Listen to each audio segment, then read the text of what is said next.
Hello students, हम पढ़ रहे थे भारतीय जलवायु में हमने फ्लोन का जो सिद्धांत पढ़ रहे थे, गत्यात्मक सिद्धांत। 1951 में फ्लोन महोदय ने सिद्धांत प्रस्तुत किया था। इस सिद्धांत के अंदर फ्लोन का जो सिद्धांत है, फ्लोन का गत्यात्मक सिद्धांत,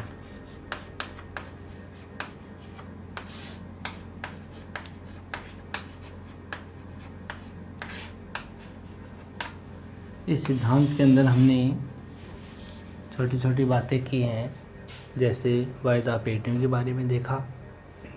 हमने फेरल बॉयज बेल्ट का जो नियम है वो भी सीखा।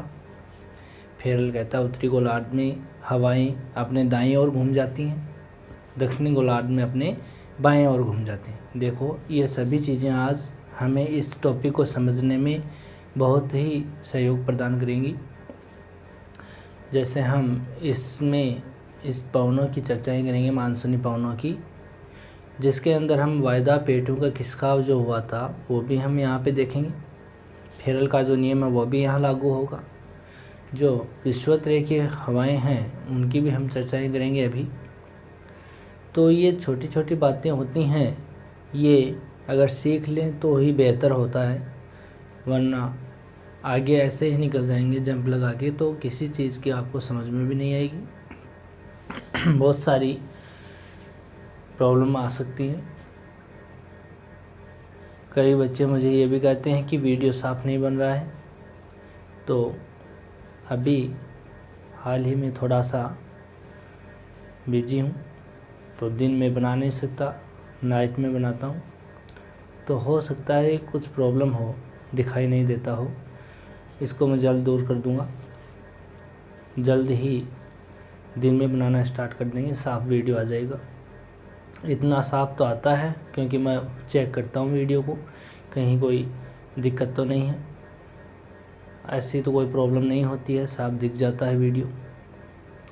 तो आप लोग इसको समझ के पढ़िए, ठीक है। फुल एचडी में चलता होगा, वो नेट मिस्टेक होती होगी। देखिए, आपकी नेट प्रॉब्लम होगी। अगर 4G नेट है तो साफ़ आता है वीडियो, वहाँ पे साफ़ आएगा, ठीक। अगर क्वालिटी अच्छी नहीं आ रही तो क्वालिटी को बढ़ा लीजिए। वीडियो की क्वालिटी होती है, ऑनलाइन चलता है तो वीडियो की क्वालिटी डाउन रहती है, ऑटो रहती है तो डाउन आ जाती है, तो आप उसको बढ़ाइए, फिर आपका साफ़ आएगा। तो इससे हट के आप वापस अपने पॉइंट पे आते हैं। जलवायु के जो क्षेत्र हैं जिसमें तापमान, वायदा, पवनें, वर्षा, ये सब एक साथ एक दूसरे से जुड़े हुए हैं, ठीक है। तो हम जो बात कर रहे थे ITCZ के बारे में पढ़ा, फ्लोन महोदय के द्वारा बताया हुआ क्षेत्र है ITCZ वाला। इस ITCZ में जो ये क्षेत्र है 0 से 5 डिग्री उत्तर और 5 डिग्री दक्षिण, यहाँ पे जो ये क्षेत्र है, इस क्षेत्र को यहाँ पे ITCZ कहा जाता है। इस क्षेत्र में ये शांत क्षेत्र है, डोलड्रम वाला क्षेत्र है। जब पृथ्वी पश्चिम से पूर्व की ओर घूमती है तो यहाँ पे बाहर से तो कोई वायु होगी, वो अंदर आ नहीं सकती, क्योंकि यहाँ पे आते ही कोरियोलिस प्रभाव लागू हो जाता है, यहाँ की वायु ऊपर उठ जाती है, तो इस क्षेत्र में कोई वायु प्रवेश नहीं कर पाती। लेकिन इस क्षेत्र में सामान्य वायु तो है ही, यहाँ पे पृथ्वी की घूर्णन भी है पश्चिम से पूर्व की ओर, तो यहाँ पे शांत वायु तो है। और वो शांत वायु पृथ्वी की जो घूर्णन गति है पश्चिम से पूर्व की ओर, उसके साथ में ये पश्चिम से पूर्व की ओर चल पड़ती है वायु, क्यों, वायु को तो जिधर वेग मिले वहाँ ही पे चलना स्टार्ट कर देती है। तो थोड़ी बहुत मात्रा में उसकी गति पश्चिम से पूर्व की ओर हो जाती है। ये शांत मंडल वाला या ITCZ में जो पवन चलती है, इसी पवन को यहाँ पे पश्चिम से पूर्व चलती है, इसलिए इसको कहते हैं विषुवत रेखीय पछुआ पवन। विषुवत रेखीय पछुआ पवन यानी शांत पवनें हैं। चलती किसके हैं? ये पवन पृथ्वी की जो पश्चिम से पूर्व की ओर घूर्णन गति है, उस गति के अकॉर्डिंग ये पश्चिम से पूर्व की ओर चलती है, ठीक है। ये बात आप समझ लीजिए। पछुआ पवन इसलिए कहा जाता है कि इनकी दिशा पश्चिम गोलार्ध से पूर्वी गोलार्ध की तरफ है, यानी पश्चिम से पूर्व की ओर। यानी पछुआ इसलिए कहा जाता है कि पश्चिम से पूर्व, यानी वेस्टर्नली पवन भी बोलते हैं इनको, पछुआ पवनों को इंग्लिश में वेस्टर्नली पवन बोलते हैं। तो यानी पश्चिम से स्टार्ट होती हैं, ठीक है। तो उत्तरी गोलार्ध और दक्षिणी गोलार्ध में चलती हैं पछुआ पवनें, तो इनकी दिशा भी ऐसी है। वहाँ पे इनकी दिशा दाएं हाथ की ओर घूम जाती है, तो इनकी दिशा दक्षिण पश्चिम से उत्तर पूर्व की ओर हो जाती है पछुआ पवनों की, ठीक है। लेकिन यहाँ पे पश्चिम से पूर्व पृथ्वी घूर्णन गति के कारण, यहाँ पे शांत मंडल होने के कारण यहाँ पे पश्चिम से पूर्व की ओर इनकी दिशा होती है। आ गया समझ में? तो इन पवनों को यहाँ पे कहा जाता है, ये फ्लोन के ही नहीं, कोई अन्य विद्वान हैं उन्होंने भी इनके बारे में चर्चाएं की हैं कि विषुवत रेखीय जो पवनें हैं वो शांत क्षेत्र में। तो यहाँ पे इस क्षेत्र में विषुवत रेखीय पछुआ पवन है, ध्यान में रखना ये बात, ठीक है। पछुआ पवन तो कहाँ पर है? 30 डिग्री से 60 डिग्री के मध्य में, उत्तरी गोलार्ध में भी और दक्षिणी गोलार्ध में भी पछुआ पवनें हैं, ठीक है। लेकिन जो विषुवत रेखीय जो शांत मंडल है वहाँ पर भी विषुवत रेखीय पछुआ पवनें हैं, ठीक है। अब देखो, अब बात करते हैं, हम सिद्धांत पे आते हैं, ठीक है। यहाँ पे ये जो मंडल है, ये जब सूर्य 21 मार्च को उत्तरायण होना स्टार्ट होता है, कब? 21 मार्च को, 21 मार्च को सूर्य के सीध में पृथ्वी का उत्तरी गोलार्ध आना स्टार्ट हो जाएगा, तो ये सब, ये ITC-Z वाला क्षेत्र कहाँ चला जाएगा? उत्तरी गोलार्ध में। ये अब 0 डिग्री रेखा ये वाली है, ये 0 डिग्री है। अब तो कहाँ पर है? 5 डिग्री दक्षिण तक है। अब ये ITC-Z वाला क्षेत्र है वो यहाँ पे हो जाएगा, ये 5 डिग्री और ये 10 डिग्री। ये गया या नहीं गया? गया ना।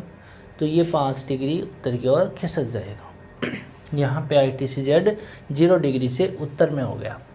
पहले तो दक्षिण में भी था, ठीक है, उत्तर में भी था, लेकिन जब उत्तरायण हुआ तो ITC-Z पूरा का पूरा किधर चला गया? उत्तरी गोलार्ध में चला गया। आ गया समझ में? और जब दक्षिणायन होगा तो ITC-Z पूरा का पूरा दक्षिणी गोलार्ध में आ जाएगा, यानी 0 डिग्री के नीचे आ जाएगा, यहाँ पर इसके नीचे आ जाएगा। कब? जब दक्षिणायन होगा सूर्य। और दक्षिणायन कब होता है? 23 सितंबर के बाद में 21 मार्च तक 6 महीने दक्षिणायन रहता है, 6 महीने उत्तरायण रहता है। ये बात हमने कर ली है, ठीक है। जब यहाँ पे ये कंडीशन बनती है इस क्षेत्र में, ये वाली उत्तरी गोलार्ध में, तो हमने पहले एक बात और भी की है, आपको ध्यान में हो तो, ये ITC-Z है, इसके दोनों तरफ पवनें चलती हैं। दोनों तरफ क्या चलती हैं? पवनें चलती हैं। यहाँ पर ये पवन चलती है और ये पवन दक्षिण से दक्षिण पूर्वी, उत्तर से उत्तरी पूर्वी व्यापारिक पवनें चलती हैं। ITC-Z वाला क्षेत्र दोनों का अभिसरण क्षेत्र है। दोनों पवनें यहाँ पे आकर के मिलती हैं, यानी दो तरफ से पवनें आएंगी, बीच में ITC-Z वाला क्षेत्र है। तो इस पूरे क्षेत्र को ही क्या बोलते हैं? अभिसरण क्षेत्र बोलते हैं, कन्वर्जन जोन बोलते हैं। अभिसरण क्षेत्र, कन्वर्जन जोन, ठीक है। अभिसरण क्षेत्र इसको बोला जाता है, ठीक है। यहाँ पर चाहे ये उत्तर में जाए चाहे ये दक्षिण में जाए, उत्तर में जाएगा तो भी इन दोनों पवनों का अभिसरण होगा और दक्षिण में जाएगा तो भी हो। आगे बात करते हैं इसके अंदर। अब सूर्य के इस क्षेत्र में यानी उत्तरी गोलार्ध में उत्तरायण होने की कंडीशन में, अब देखो यहाँ पर जो पवन आएगी, इस क्षेत्र से जो पवन आएगी 0 डिग्री के पास में, ये तो दक्षिणी गोलार्ध वाला क्षेत्र है पूरा का पूरा। यहाँ पर ये क्षेत्र है वो कौन सा है? उत्तरी गोलार्ध का क्षेत्र है, ठीक है। हमने एक नियम पढ़ा था फेरल वाला कि कोई भी पवन हो उत्तरी गोलार्ध में जाते ही दाएं हाथ की ओर घूम जाएगी। कोई भी पवन हो किसी भी क्षेत्र में हो, सभी पवनें अपने दाईं ओर घूम जाती हैं, चाहे वो ध्रुवीय पवन हो, चाहे वो पछुआ पवनें हो, चाहे वो व्यापारिक पवन हो। उत्तरी गोलार्ध में प्रवेश करते ही वो दाएं हाथ की ओर घूम जाती हैं। एक बार दायां घूमना यानी कि 90 डिग्री घूमना, एक बार बायां घूमना यानी कि 90 डिग्री घूमना। आपने ये तो पढ़ा ही होगा, दाएं बाएं घूमना, दाएं बाएं। आपने ये कहा कि ये कोई व्यक्ति उत्तर दिशा में जा रहा है, अब ये दाएं घूमा, तो दाएं का मतलब ये नहीं कि इतना ही घुमा दिया इसको, आपको घूमना है 90 डिग्री, ये 90 डिग्री होता है। ठीक है, तो इसके बीच में 90 डिग्री का कोण बनना चाहिए। यहाँ पे जैसे कोई आदमी ये जा रहा है, अब ये 90 डिग्री घूमेगा, तो 90 डिग्री का मतलब ये होता है 90 डिग्री का कोण बनना चाहिए इसमें। तो वैसे ही अपनी पवनों के भी 90 डिग्री का कोण बनना चाहिए। आया कुछ समझ में? यहाँ पर हम बात कर रहे हैं ग्रीष्म काल की। यहाँ पे इस ITCZ वाला क्षेत्र है जो उत्तरायण और दक्षिणायन हो रहा है, इसको ही आधार मान करके फ्लोन महोदय ने इन मानसूनी पवनों को 2 भागों में बांटा है। वापस रिपीट करूं, यहाँ पर जो फ्लोन महोदय हैं वो इस ITCZ के उत्तरायण और दक्षिणायन स्थानांतरण के कारण ही यहाँ पर उन्होंने मानसूनी जो पवनें हैं उन पवनों को उन्होंने 2 वर्गीय भागों में या 2 वर्गों में विभाजित किया है। 2 भाग कौन कौन से हैं वो देखो। यहाँ पर पहला भाग इन्होंने बताया इस क्षेत्र में ग्रीष्मकालीन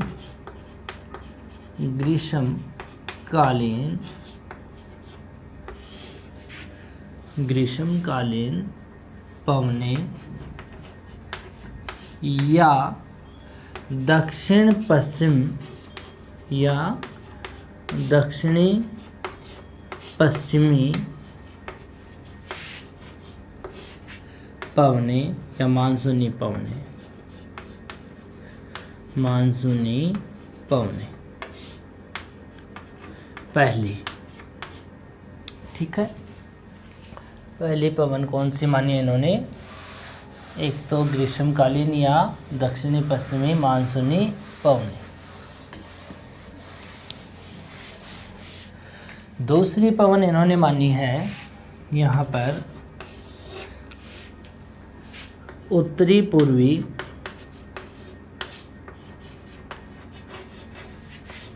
मानसूनी पवनें या लौटता मानसून।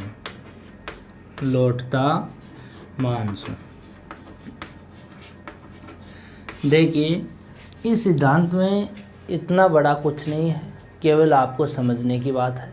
एक बार समझ में आ गया तो आप कभी नहीं भूलोगे इसको। ठीक है, यहाँ पे इसमें केवल इन 2 पवनों का ही रोल है। इस सिद्धांत में केवल 2 पवनों का रोल है, जो कि ITCZ और जो विषुवत रेखीय पछुआ पवनें हैं उस भाग पे टिका हुआ है। अब आपको इसमें समझना है, ये समझने की बात है कि ग्रीष्मकालीन और जो उत्तरी पूर्वी मानसूनी है या लौटता मानसून है ये कैसे होता है। ठीक है, बात करते हैं। चलो, इसमें आप बात करेंगे पृथ्वी के पूरे विश्व के संदर्भ में, आप इसको देखेंगे एक साथ। यहाँ पर ये जो रेखा गुजरती है 0 डिग्री वाली, ठीक है, सूर्य अब हो रहा है उत्तरायण। सूर्य की स्थिति क्या है? उत्तरायण की है। सूर्य उत्तरी गोलार्ध में चमक रहा है। ठीक है, इस कंडीशन में सूर्य इस गोलार्ध में चमकेगा तो तापमान होगा यहाँ पर ज़्यादा। तापमान क्या होगा? ज़्यादा, हाई टेम्परेचर होगा। हाई टेम्परेचर यानी ऊंचा तापमान होगा। तो आपको बता दिया है तापमान वायुदाब के विलोमानुपाती होता है। क्या होता है? वायुदाब के विलोमानुपाती होता है। ऊंचा तापमान ऊंचा तो वायुदाब कैसा? नीचा। ये नीचा तो तापमान कैसा या वायुदाब कैसा? ऊंचा। तो ऊंचा तापमान तो वायुदाब कैसा होगा? नीचा यानी निम्न तापमान होगा, लो प्रेशर होगा। आ गया समझ? इस गोलार्ध में तापमान तो ऊंचा होगा, कब होगा? उत्तरायण के समय, सूर्य उत्तरी गोलार्ध में चमक रहा है उस समय की बात है। यहाँ पे निम्न वायुदाब का केंद्र बन गया। ये भाग है, ये भाग हिंद महासागर वाला है, जिसमें ये अरब सागर, ये बंगाल की खाड़ी वाला क्षेत्र है। यहाँ हिंद महासागर, इस गोलार्ध में, दक्षिणी गोलार्ध में, इस क्षेत्र में क्या होगा? तापमान निम्न होगा, लो टेम्परेचर होगा। नीचा तापमान होगा या निम्न तापमान होगा तो उच्च वायुदाब होता है, हाई प्रेशर होता है। होता है नहीं होता? होता है। तो अब बात करते हैं इसके वायुदाब के कारण पवनें होती हैं वो उच्च वायुदाब से निम्न वायुदाब की ओर चलती हैं। ये बात हमने उस सिद्धांत में पढ़ ली जो आपको याद होगा, एडमंड हेली का 1686 वाला जो परंपरागत सिद्धांत है, जिसको तापीय संकल्पना कहा जाता है। उस सिद्धांत के अंदर इस बात की तो हमने चर्चा कर ली थी। ठीक है। अब ये जो फ्लोन महोदय कहता है कि ये जो सीधी पवनें जाती हैं उच्च वायुदाब से निम्न वायुदाब की ओर, वो पवनें सीधी नहीं जाती, जबकि फेरल के नियम के अनुसार वो अपनी दिशा को परिवर्तित कर लेती है। ठीक है। फेरल के अनुसार ये पवनें हैं, ये पवनें अपनी बाईं ओर घूम जाती हैं। तो इस दक्षिणी भाग में यहाँ पर ये पवनें हैं, वो जाना तो चाहती है सीधा, लेकिन अपने बाईं ओर घूम जाती हैं। इसकी दिशा होती है यहाँ पर ये वाली दिशा। कौन सी है ये दक्षिणी गोलार्ध में? दक्षिण पूर्व से उत्तर पश्चिम। कौन सी है? उत्तर पश्चिम। ठीक है। देखिए, मैं ये चीज़ें आपको आराम से इसलिए समझा रहा हूँ कि ये कई टॉपिक ऐसे होते हैं जो समझने लायक होते हैं। जैसे आप खनिज पढ़ोगे तो खनिजों को आपको ज़्यादा समझने की ज़्यादा ज़रूरत नहीं है, क्योंकि लोहा इसका आप पढ़ोगे तो लोहे के आपको प्रकार बता दूंगा, लोहे कहाँ से खनन निकलता है वो बता दूंगा, फिर उसकी जो खदानें हैं वहाँ पे कौन कौन सी है वो बता दूंगा मैप में। तो आपको उसमें ज़्यादा समझने नहीं है कि झारखंड जहाँ पे है तो वहीं पे है। ठीक है। लोहा एस्क वहाँ पे मान लो कर्नाटक में पाया जाए, मान लो, तो वहाँ पे कर्नाटक में पाया जाएगा, उसमें कोई अंतर नहीं है। लेकिन उसमें समझने की क्या बात है, उसको तो यही समझना है कि कर्नाटक कहाँ है, वो क्षेत्र कहाँ पर है। ठीक है। उसको याद ही करना है, रट्टे लगाने हैं आपको, चाहे मैं आपको देख के पढ़ाऊँ या आप देख के पढ़ो, तो उसके अंदर क्या है, उसको तो रट्टे लगाने हैं, यह तो याद ही करने पड़ेंगे आपको। लेकिन ये जो चीज़ें हैं इसको रट्टे नहीं लगा सकते आप उसके अंदर लिखना भी चाहो तो रट्टे लगा के नहीं लिख सकते, क्योंकि जो वर्ड्स होते हैं इनके वो खिचड़ी की तरह एक दूसरे से यहाँ घुले मिले रहते हैं। तो आप कितने वर्डों को याद करोगे? तो आपको ये छोटी छोटी बातें आपको समझनी होगी। ठीक है। यहाँ पर दक्षिणी गोलार्ध में इस पवन की दिशा होगी वो दक्षिण पूर्व से उत्तर पश्चिम की ओर होगी। ठीक है। दक्षिण पूर्व से उत्तर पश्चिम की ओर ये वाली दिशा होगी। यहाँ पर ये पवन इधर जा रही है। ठीक है। अब देखो, फेरल के नियम अनुसार ये कहता है कि जब उत्तरायण होगा, जो ITCZ वाला क्षेत्र ये बन रहा था पहले वाला यहाँ पे था। ठीक है। लेकिन अब ये उत्तर में चला गया, ये जो बन गया ITCZ वाला, दक्षिण वाला नहीं रहा। अब ये तो आपको बात समझ में आती होगी। अब ये पवन जब इस 0 डिग्री को पार करेगी, पार करते ही इसकी दिशा कैसी हो जाएगी? दाएं हाथ की ओर घूम जाएगी। जो पवन इस दिशा में जा रही थी वो इस विषुवत रेखा को पार करते ही इसकी दिशा दाएं हाथ की ओर घूम जाएगी। मैंने कहा था एक बार दायां घूमो चाहे बायां घूमो, दोनों के बीच में 90 डिग्री का कोण बनता है। तो जो ये दिशा है, जो ये ऐसी पवन जा रही थी, अब इसकी दिशा ये हो जाएगी, यानी कि इसमें 90 डिग्री का कोण बन रहा है। तो इसकी दिशा अब कौन सी हो गई? इसकी दिशा हो जाएगी दक्षिण पश्चिम से उत्तर पूर्व। कौन सी दिशा हो गई? उत्तर पूर्व की ओर। कौन सी पवन की? इस पवन की। पहले तो ये पवन 5 डिग्री तक ही आती थी, यहाँ तक ही आती थी, ठीक है। अब ये 0 डिग्री तक आने लग गई। यहाँ पर आते ही जब इसकी दिशा परिवर्तन हो गई तो उस क्षेत्र में वहाँ पर आगे बढ़ते ही इसमें ITCZ वाली विषुवत रेखीय पछुआ पवनें मिल जाती हैं, ठीक है। अगर किसी भी एक ताकतवर व्यक्ति हो, उसके साथ कमज़ोर व्यक्ति भी हो, तो भी वो उस ताकतवर के जैसे ही काम करेगा उसके साथ में, ठीक है। तो यहाँ पर ये पवन जो है ये तो आगे जा रही है, लेकिन इसके साथ में पवनों का सहयोग मिल गया। उस सहयोग वाली पवन का नाम है विषुवत रेखीय पछुआ पवनी, ठीक है। तो अब ये पवनें जो है आगे बढ़ते हुए इधर से जाएंगी, इधर से जाएंगी। इन पवनों का नाम क्या है? दक्षिण पश्चिम से उत्तर पूर्व की ओर चलती है, तो इसका नाम ही क्या पड़ गया? दक्षिण पश्चिम पवन। क्या नाम पड़ गया? दक्षिणी पश्चिमी पवनें। हमने यहाँ पे क्या बात की? दक्षिणी पश्चिमी मानसूनी पवनें। ये स्थिति कब तक रहेगी? जब तक सूर्य उत्तरायण रहेगा। मानसूनी इसलिए कहते हैं कि मानसून के अकॉर्डिंग साल में ये 2 बार अपनी दिशाएं बदलती हैं। 6 महीने इधर से चलेंगी, 6 महीने वापस उत्तर से दक्षिण की ओर चलेंगी। तो यहाँ पर ये जो पवनें हैं, ये पवनें जा रही हैं, तो इसका नाम ही क्या रख दिया था? दक्षिणी पश्चिमी मानसूनी पवनें। आपको ये पवन की दिशा तो आपको समझ में आ गई होगी। भारत में जो वर्षा लाती हैं सबसे ज़्यादा यही पवनें लाती हैं। ग्रीष्म काल में जो आज की वर्षा का जो टाइम चल रहा है, जो अब तो लौटता हुआ मानसून के रूप में देखने को मिलेगा, तो इस टाइम में जो पवनें चलेंगी वो पवनें यही चलती हैं दक्षिण पश्चिम से उत्तर पूर्व की ओर, ठीक है। पूरे भारत में जो वर्षा लाती हैं वो यही पवनें लाती हैं। अब इसको बड़ा करके देखते हैं। यहाँ तक तो आपको समझ में आ गया होगा, ठीक है।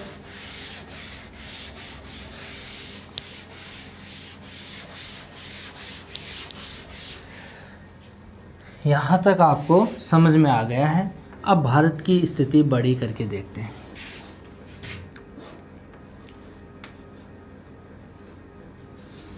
यहाँ पर भारत के मैप में इसमें देखें,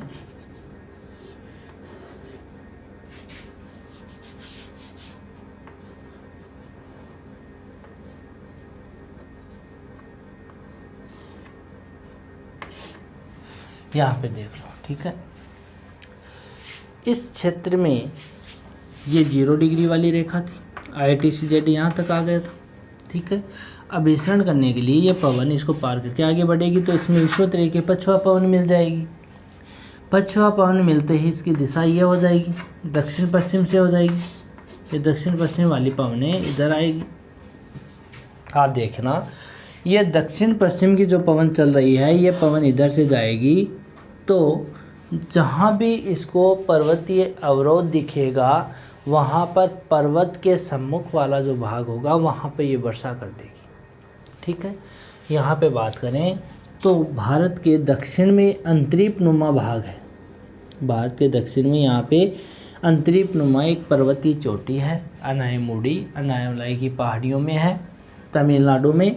तो इस क्षेत्र में ये पवन जाकर के टकराएगी, टकरा कर के ये 2 शाखाओं में बंट जाएगी। इस पर्वतीय चोटी है अन्नामलाई की पहाड़ियों में अनायमुडी, जो 2696 मीटर ऊंची है, दक्षिण भारत की सबसे ऊंची चोटी है।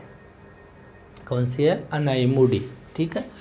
इससे टकरा कर के, इस अंतरीप नुमा भाग से टकरा कर ये 2 शाखाओं में बंट जाती है। एक शाखा इधर आ जाती है, एक शाखा इधर आ जाती है, और एक शाखा इससे टकरा कर यहाँ पर इस तरह से आ जाती है, ठीक है। आपको समझ में आ गया हो? ये जो दक्षिण पश्चिम वाली पवनें हैं, ये जब भारत के इस क्षेत्र के पास आएंगी तो ये यहाँ पर टकराकर अंतरीप नुमा भाग से टकरा करके 2 शाखाओं में बढ़ जाएगी। इधर वाली शाखा को कह देंगे यहाँ पे बंगाल की खाड़ी, बंगाल की खाड़ी का मानसून, और यहाँ इस शाखा को कह देंगे अरब सागर का मानसून या शाखा, अरब सागर के मानसून वाली शाखा, के मानसून की शाखा 2 शाखाओं में बंटी। कौन सी पवनें बंटी? ये दक्षिण पश्चिम वाली। कौन सी? दक्षिण पश्चिम मानसूनी पवनें। ठीक है, ये जो पवनें हैं ये 2 शाखाओं में बंट गई। एक शाखा बंगाल की खाड़ी में चली गई, ये क्या है? बंगाल की खाड़ी है। ये क्या है? अरब सागर है। दोनों में इधर भी चली गई और इधर भी चली गई। इतनी बात आ गई समझ में। अब देखो, हमने भौतिक स्वरूप पढ़ा था तो पर्वतीय क्षेत्र देखे थे। यहाँ पे राजस्थान के इस भाग में ये राजस्थान की स्थिति है। ठीक है, यहाँ पर ये राजस्थान वाली स्थिति में यहाँ पे पर्वतीय क्षेत्र देखें तो ये जो पर्वतीय क्षेत्र है, ये जो पर्वतीय क्षेत्र है, इस पर्वतीय क्षेत्र का क्या नाम है? यहाँ पे अरावली। क्या है? अरावली। यहाँ पे बात करें तो ये पूरा क्षेत्र हिमालय वाला क्षेत्र है। कौन सा क्षेत्र है? हिमालय वाला। यहाँ पर मेघालय के पठार में भी पहाड़ियाँ हैं, गारो खासी जयंतिया पहाड़ियाँ। यहाँ पे विंध्याचल पर्वत श्रृंखला है, यहाँ पे सतपुड़ा है, इधर पश्चिमी घाट वाला क्षेत्र है। यहाँ पे बात करें तो तमिलनाडु में यहाँ पर भी पहाड़ियाँ हैं, इस क्षेत्र में पहाड़ियाँ हैं। यहाँ पे राजमल गढ़ जात वाली पहाड़ियाँ हैं, यहाँ विशाखापट्टनम जैसी पहाड़ियाँ हैं। तो ये जो पर्वतीय क्षेत्र हैं मैंने देखे बनाए हैं, इन पर्वतीय क्षेत्रों में यहाँ पर इस भाग में पवन जहाँ पे जाएगी, पवन के सम्मुख वाला भाग होगा। यानी ये पर्वतीय क्षेत्र है, इधर से कोई पवन आएगी तो ये पवन का सम्मुख यानी इसके सामने का भाग होगा पर्वत का। पवन इधर आ रही है, पर्वत का सामने का भाग ये हो गया। तो इस भाग में तो क्या कर देगी? ये वर्षा कर देगी। और इसके पीछे वाला जो भाग होगा, पर्वत के दूसरी तरफ वाला जो पार्ट होगा, वहाँ पे ये वर्षा नहीं कर पाती। वहाँ पे उस क्षेत्र को वृष्टि छाया प्रदेश कहा जाता है। तो भारत का वृष्टि छाया प्रदेश एक बार आप ध्यान में रखना, एक तो वृष्टि छाया प्रदेश अपना पश्चिमी राजस्थान वाला है, एक वृष्टि छाया प्रदेश जो है वो यहाँ पर गुवाहाटी वाला क्षेत्र है असम का, एक वृष्टि छाया प्रदेश है पूर्वी पश्चिमी घाट वाला क्षेत्र है।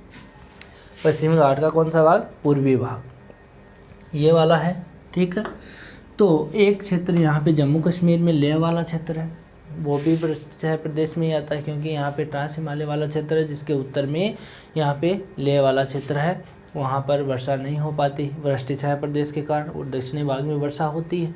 तो यहाँ पे इन पर्वतीय अवरोधों के कारण जो इसके सामने वाला पार्ट होता है वहाँ पे तो वर्षा हो जाती है, और विमुख ढाल होता है वहाँ पे वर्षा नहीं हो पाती। ठीक है, अब देखते हैं यहाँ पे ये शाखा यहाँ गुजरात से होकर के, ये अरब सागर वाली शाखा यहाँ गुजरात से होकर के आगे बढ़ेगी और यहाँ विंध्याचल और सतपुड़ा के अंदर से भारत में प्रवेश करेगी।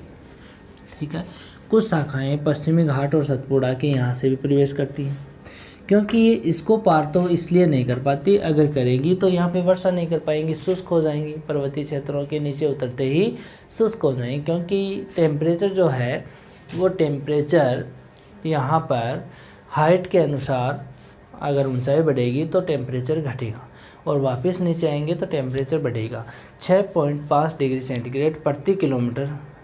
ठीक है, क्या बता रहा हूँ? 6.5 डिग्री सेंटीग्रेड प्रति किलोमीटर प्रति हावर, यानी कि इस दर से, यानी कि किलोमीटर प्रति घंटे के हिसाब से ये टेम्परेचर कम होता है सेंटीग्रेड में। ठीक है, जब हम धरातल से ऊपर की ओर जाएंगे तो 1 किलोमीटर पर 6.5 डिग्री टेम्परेचर कम हो जाएगा। अगर 1 डिग्री का लें तो 165 मीटर भी बोल सकते हैं, कई बुकों में आपको ऐसा देखने को मिलेगा। 165 मीटर ऊंचाई पर जाने पर 1 डिग्री सेंटीग्रेड तापमान कम हो जाता है। दोनों की बात एक ही है, क्योंकि 1 किलोमीटर में 1000 मीटर होते हैं। ठीक है, तो करोगे तो 6.5 डिग्री सेंटीग्रेड ही आएगा। आप कहीं सोचो कि हमें तो 6.5 बताया गया है, लेकिन यहाँ तो 165 मीटर है। ठीक है, आपने को तो किलोमीटर बताया था, तो आपको किलोमीटर और सेंटीमीटर मीटर को आपको चेंज करना आना चाहिए। ये बातें तो मैंने बहुत पहले आपको सबको बता दी हुई हैं, ठीक है।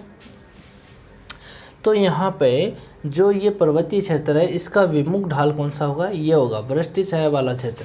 तो इधर पवनें शुष्क हो जाएंगी, इस क्षेत्र में ये वृष्टि छाया क्षेत्र होगा, रेन शेडो एरिया होगा। तो इधर से पवनें भारत के अंदर एंटर करेंगी इस क्षेत्र में, ये दक्षिणी पश्चिमी वाली पवनें। इधर से जो बंगाल की खाड़ी वाले मानसून आता है वो भी यहाँ से कुछ मात्रा में तो पवनें अंदर आ जाती हैं, ठीक है, कुछ मात्रा में पवनें अंदर आ जाएंगी। लेकिन ज़्यादातर जो पवनें हैं वो इधर की ओर जा कर के जो ये मेघालय पठार है या शिलोंग का पठार है, यहाँ पर जा कर के इस क्षेत्र में 3 पहाड़ियाँ गारो, खासी और जयंतिया, ये कीपनुमा आकृति में है। तो यहाँ पे ये पवनें जाती है और घनघोर वर्षा करती है। विश्व में सबसे ज़्यादा वर्षा वाला स्थान भी यही है, जो कि दक्षिणी पश्चिमी जो पवनें हैं उन्हीं के द्वारा की हुई जाती है। यहाँ पर 1141 सेंटीमीटर वार्षिक वर्षा होती है औसत रूप में। आप सोच सकते हो कितनी होती है, यहाँ पर इतनी वर्षा होती है। जबकि इसके ये वाला क्षेत्र है गुवाहाटी वाला, जो असम वाला क्षेत्र है, वहाँ पे एक ही स्थान पे होने के बावजूद भी यहाँ पे तो 1000 सेंटीमीटर वर्षा होती है, जबकि यहाँ पे तो 100 से 200 सेंटीमीटर वर्षा ही होती है, ठीक है। वो किसके कारण होती है, क्योंकि वो पर्वत के दूसरी तरफ है, ये पवन सम्मुख ढाल पे है, तो यहाँ पे वर्षा क्या हो जाती है, ज़्यादा हो जाती है। यहाँ पे इस क्षेत्र में ये पवनें यहाँ पे वर्षा करते हुए वापस पूर्व की ओर घूम जाती है, क्योंकि इसको एक ही मार्ग मिलता है। यहाँ आते आते जहाँ हुगली नदी यहाँ पे अलग होती है गंगा से, तो इसकी घाटी से ये पवनें 2 शाखाओं बढ़ जाती है। एक शाखा तो हिमालय के समानांतर चला जाता है, एक यहाँ पे दक्षिण की तरफ जो हुगली नदी है उसकी घाटी के अंदर से बहती हुई दक्षिणी जो प्रायद्वीपीय पठार है उसकी तरफ आ जाती है। ये पवनें जैसे जैसे आगे बढ़ेंगी, यहाँ पे वर्षा करती हुई आगे बढ़ेंगी, तो अपनी आर्द्रता को गंवाते हुए बढ़ेंगी। तो यहाँ जितनी मात्रा में यहाँ पे वर्षा होती है उतनी मात्रा में यहाँ पे नहीं होगी वर्षा, ठीक है। ये पवनें आगे बढ़ेंगी, भारत के अंदर आगे बढ़ेंगी, इधर भी इसकी पवन ये चली जाएगी, ठीक है। इस क्षेत्र में जो ये शाखा आ रही है और इधर से ये पवनें आ रही हैं अरब सागर वाली, दोनों आकर के एक जगह मिल जाएंगी और ये मिलने का स्थान होगा यहाँ पे छोटा नागपुर का पठार।